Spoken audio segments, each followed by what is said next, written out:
concerns concerning the use of a non-official email account to conduct official business, and we request that you produce all documents and communications housed in your MSN.com account. Thank you very much. Okay, so Ohio Congressman Jim Jordan helped write that letter. He's on the House Oversight and Government Reform Committee, and he joins me now. Good morning, Congressman. Good to have you with us. Good to be with you, Martha. So give me a sense of what your concern is, what you think may be in these emails, and how successful you think you're going to be in retrieving them. Well, we'll ultimately get to them. Even if we have to use a subpoena, we're gonna get those emails. Here's the part that concerns me. We don't even have all her official emails yet. Now, here's the lady who was at the center of the storm, as you said. Here's the lady still getting paid by the taxpayers. Here's the lady who started the false narrative that it was two rogue agents that did this whole scandal. And here's the lady who took the fifth and wouldn't answer Congress's question, wouldn't answer to the American people. And now we learn she's conducting official business on a personal account, in essence, potentially hiding it from the taxpayers, hiding it from the American people. We want all her emails. Every single email that deals anything with this scandal, we want that information. Well, what do you think's next in terms of talking to her? Because obviously she took the fifth.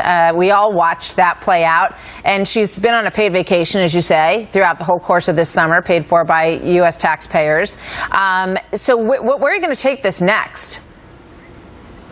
You just keep ratcheting up the pressure, Martha, and we hope at some point she's willing, frankly, to make a deal and give us the information that gets to the heart of this issue, who started it, who orchestrated this whole targeting of conservative organizations. So ultimately you keep putting the pressure on her and get her to come forward and say, okay, I want to strike a deal, and I want to give information that gets to the heart of this matter so the American people can get the truth. That's what we hope happens. We'll see if that is a successful effort. I want to pull up a poll of the American people in terms of what they think of these scandals. The whole list of them is there, but we'll highlight the IRS for right now, because 59% of Americans say that they believe that this is not a phony scandal, that this is in fact a serious scandal, and yet where's the investigation on this? We've spoken with the attorney who represents a number of these organizations, and they say that none of their people have been even questioned. They haven't gotten a phone call to say, well, what did you experience? Exactly what happened to you?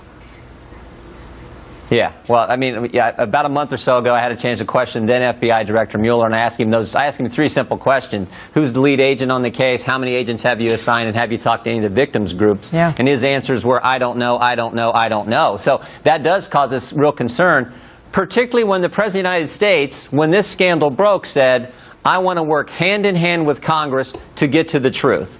And now all we know is he's calling it a phony scandal. The American people know this isn't phony. Every time you pull on a string, this scandal unravels, this ball unravels more and more. We just got to keep investigating and get to the truth. It takes time. I wish it would go much faster. But you got to interview these folks, you got to depose them, you got to ask the questions, and you got to get to the truth, which we ultimately will. Is there any indication that any of that has even begun? I mean, from everything you're saying and from everything we're hearing, and we know this is still going on, by the way, in Cincinnati, because the workers there have said, well, we weren't told to change the policy in any way. We're still sifting through for, some of these buzzwords and ways to kind of call out these groups. So, any indication that we're getting anywhere at all with any of this? Yeah. Well, I mean, look, we now know it goes completely to the IRS Chief Counsel's office, William Wilkins, political appointee, one of the two political appointees in the Internal Revenue Service. So we now know it goes at least that high. We have, as you saw a week and a half ago, we ratcheted up the pressure, subpoenaing documents we had Mr. Werfel in committee, and we said, look, we can't play nice anymore. You guys are slow walking. You're giving us redacted pages, empty pages, no information. We're going to subpoena documents, and we gave them a date when we're going to get that information. So you got to ratchet up the pressure if they're going to continue to behave the way they are. And now, as we're talking about, we learn Lois Lerner was doing work from her personal account, so we may have to subpoena those as well. But we're not going to stop until we get to the truth. And everyone would like to hear from her eventually. You would think she would want to speak out with her side of this story, and I know that that's your hope. We'd like to see that. I think the American people would like to see what she has to say. Congressman Jordan, always good to have you with us. Thank you very much for being here this morning. Good to be with you, Mark. It could get hot in September when they come back to work in Washington. Looks that way. 22 before the hour, the test.